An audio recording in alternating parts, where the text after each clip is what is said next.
You may think getting together with friends won't hurt, but while some of us go on with our lives, others fight for theirs. Until we all get the COVID-19 vaccine, stay home as much as possible. Visit ontario.ca/COVID-19 to learn more. Paid for by the Government of Ontario.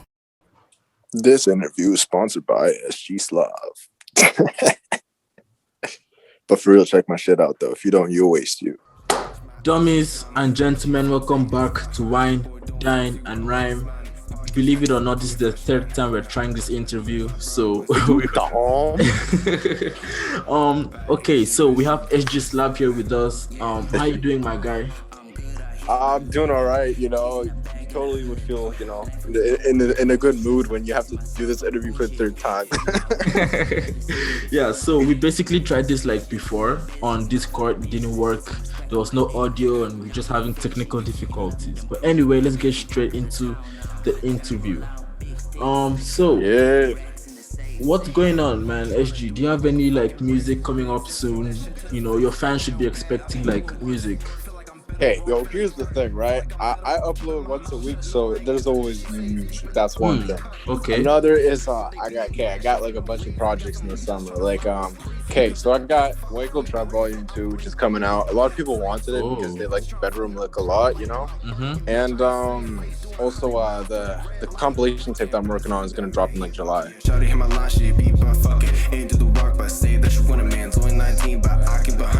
At what point in your life, because you're my best friend, I've known you for a while. At what point in your life did you realize that music was something you loved and you could potentially pursue a career in? Okay, I'm gonna be honest. I've had this ever since I was like, in elementary school when I was like 10 or 12. Because, one funny thing, I haven't actually told many people about this, but this is like, I'm not even lying about this part. But I remember when my teacher asked me, I don't know why, but this teacher never liked me for some reason when I was a little kid.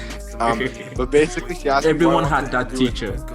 Like she just picked on me for no reason. I don't know why, but either way, when she asked me what I wanted to be, I said I wanted to be a DJ. I wanted to do I wanted to make like EDM music and shit. Ooh. I remember when I was a little kid, but I don't know. I always wanted to do some music shit, and like it's just I was always too afraid. But I'd always be doing that shit in my mind, or I'd be just doing it when no one else was around. You know, it's like kind of how people sing in the shower, right? Yeah. And then like. I don't know, when I was in high school, there was that whole like SoundCloud wave, you know, all those rappers like coming up, and I'm just like, yo, like all I just need is a USB mic and just get started with this shit. Like, let's be real. Honestly, you just need to start with whatever you have. Whatever you have. Bro, yo. Like X recorded Look at Me and like Take a Step Back with a USB mic, and those songs were like big. So yeah, I'm just saying. But still, if the problem was in high school though, I still cared too much about what people thought, and I was always too nervous or too shy, or I was gonna get made fun of for it. Then like one point I was like, yo, why don't I just try it, just see what happens, and then rest is history.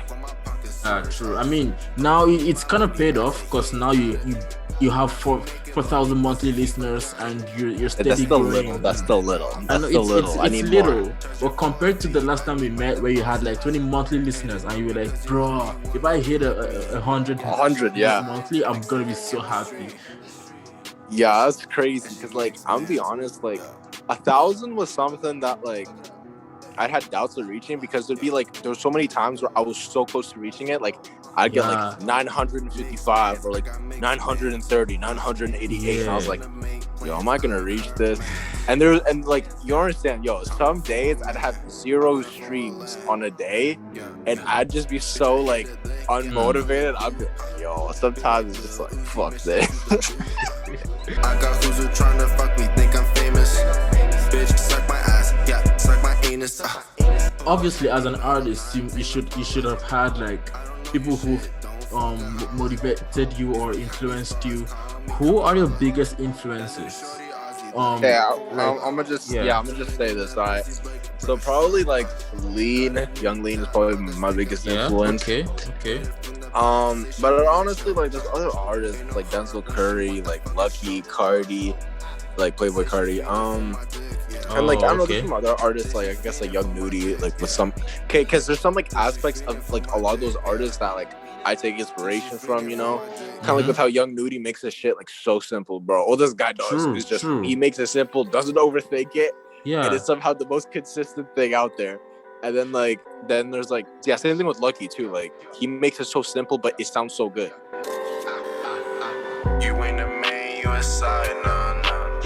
I'm catching bodies, I'm a side, no. So how did you grow, like develop your career from like 0 to 4,000? Like how do you have like a strategy or a marketing scheme? Like how did you do it? Okay, basically what I did was I mean, even you as a YouTuber know this. If you release consistently, like you don't have to release a lot, but if you just drop consistently and have a schedule, like the algorithm will play in your favor, and like, you know, it's easier for you to get more like views and stuff.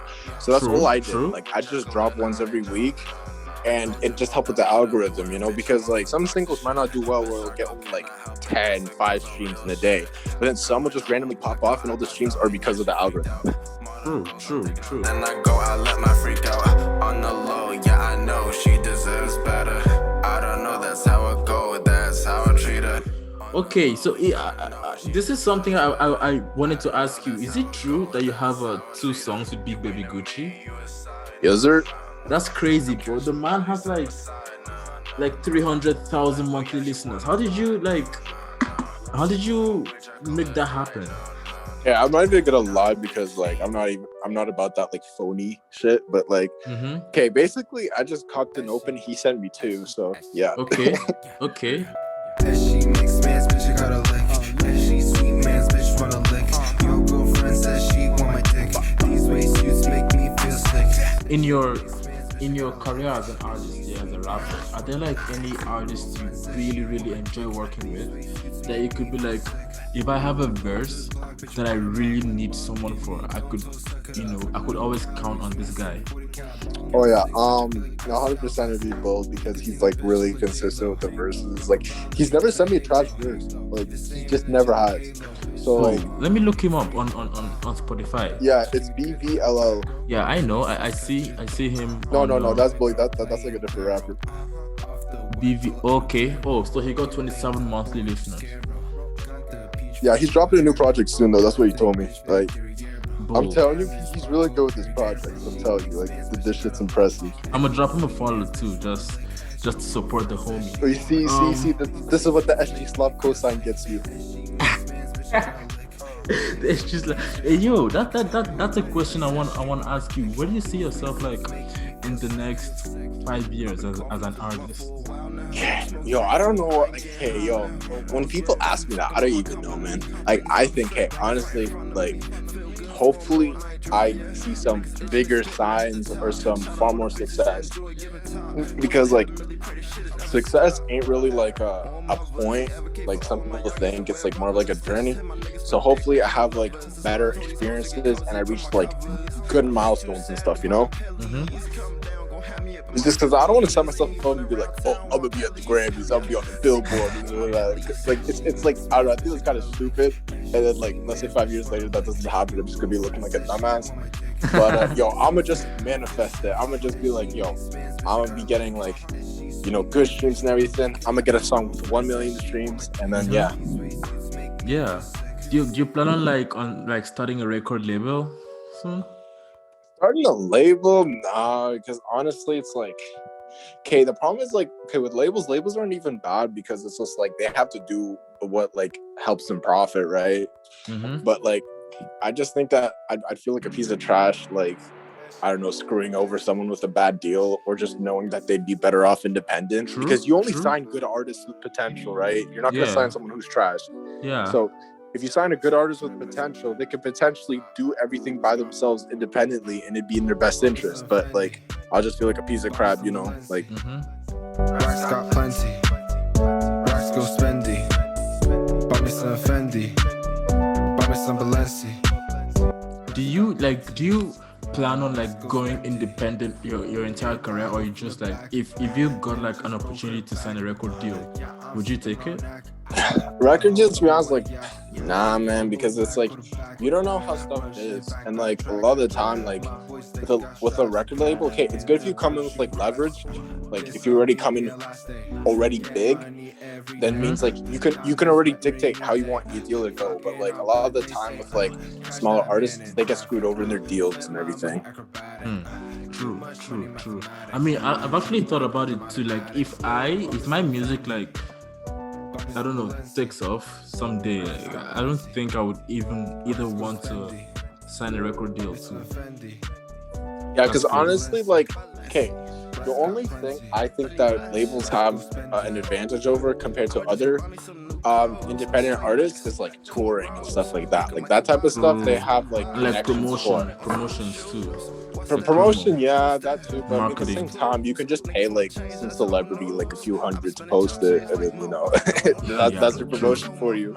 Cop chains, give them to the gang. On chain gang. This bitch trying to break on my bed frame. I'm just trying to do my damn thing. What is one artist that you really, really love as a kid, and maybe for some reason you outgrew and you don't like their music anymore? Okay, for me, it's like probably like, yeah, I know you're gonna hate me for this one, broski. It's fucking Eminem, Shut up, bro. Why? How do you outgrow Eminem, bro? Like, what? Okay, it's just like, I mean, I guess it's a different point because, okay, I'm not even gonna lie, like early in high school, I would only listen to like lyrical rappers or some shit. Like that was me early on. Yeah. And then I don't know, like after I just started listening to like the like newer generation shit and like the whole SoundCloud wave, and I'm like, yo, they got some good stuff. Like, damn, like. And what's your favorite Eminem song, like as a child, as a kid? 100% is When I'm Gone. Ooh, why? I think this is like the best, like flow, emotion, bars, everything. Like, it's just amazing. That song is beautiful. Rookie, ain't no Girl Scout, we smoking on cookie. We smoking on cookie. Boy, you a rookie. What is your biggest setback as an artist or as a rapper in general? Honestly, for the most, is to have like a whole team and to have coverage. And I mean, like, honestly, if you just have like, okay, people underestimate how much having like a whole community of people push you, like the effect that has. Because I'm telling you, if there's like 20 people pushing your music and like posting it and liking it and all this stuff, it activates the algorithm. That's one thing. So like, you know, it works more in your favor. And like, also just, I don't know, that like that loyal support helps you out in the long run, because like now I think finally in my career I finally have some like actual fans, because like, yo, I'm not even gonna lie, I just dropped the merch so like right now and I made 2 sales, so like, ooh, wow, that's crazy. I know it's crazy. I try to keep the profit margins down so I can get more people, and I don't want to be like, you know, like greedy with the fucking profits. But yeah, that's crazy. Like, here's an example with the whole support stuff. Like, okay, so basically, like I told you about Bull and like his whole group, like Mad Delta. Basically, they're in the DMV area, and basically, like when they stream my music, it activates the algorithm, so people near there get my songs as recommendations. Oh, okay. So I get a lot of streams from the DMV area in America. So yeah, that's one thing. Oh, Bull is in America. I thought it was in Canada or Toronto. No. He's in Baltimore. That's crazy. That's crazy. Yeah, they're like, yo, you gotta link, bro. You gotta link up. Need more, bro. And I'm like, all right, I'll think about it when the whole like, of course, shit blows over. That's crazy. Okay, so last question for you. What is one message you have for your fans? You know, what word of knowledge would you like to share with your fans? Honestly, just try everything you want to try, because at the end of the day, like, you're gonna look back at it having regrets. Like that's exactly what I did, right? With the whole music stuff. Like, I didn't start earlier because I was too scared, because like people would like, I don't know, they would like kind of make fun of me for it, but I just said screw it one day and just made it, and I'm like, yup, I'm gonna become an expert sooner or later, so let's see what happens. It's just like, I don't know, a lot of times the worst case scenario is not even that bad, because it's like, okay, sure, people will laugh at you for a little bit, but people like will forget about it. It's like, okay, if you ask out a chick that's hot, right? Okay, best case scenario, you go on a date with her. Worst case snenario, she'll say no or ew. No or it was just a temporary L, and then you'll just like, you know, go on with your life. you'll forget about it a year later. Okay, nice. I mean, I'm also gonna take that advice because I'm your fan too, you know. So, anyway, we've come to the end of this interview, guys. Check SLAV out. His Spotify is literally right here. Go follow him. He's dropping a tape in July too, and watch out for his song with Big Baby Gucci. Yo, I also, bro, also don't forget about this. Yo, I am dropping a tape this Friday called Mr. Bitches, and you're on it. This Friday? Yes, this Friday, you're on it, broski. You know that. Okay, do I have to record my verse now, or like... Or do I... recorded it. We already recorded it, bro. Which one? For which song? You'll know when it drops. Okay, you'll know when it drops. But we've actually done a lot of songs together, so I get confused. Okay. Don't worry, bro. You recorded it with me. It's proper. Don't worry. You'll find out on Friday. All right. Okay. I'm not even like gonna worry because I know my verses are always fire. So. Yes, sir. Anyway, thank you for your time, guys. Go check out SLAV. Leave a like, subscribe. Oh, thank you guys for 2,000 subs too. SG, we just hit 2,000 subscribers on the Are channel. you dumb? He said, "Are you dumb? Nigga, get out of here, bro." Bro, yo, you hear some like white rapper go like promethazine with some comethazine and some malapine, and you're like, are you dumb? I'm gonna end this interview. What's going on with this guy? Yo, peace, man. Buy me some Fendi, buy me some Balenci.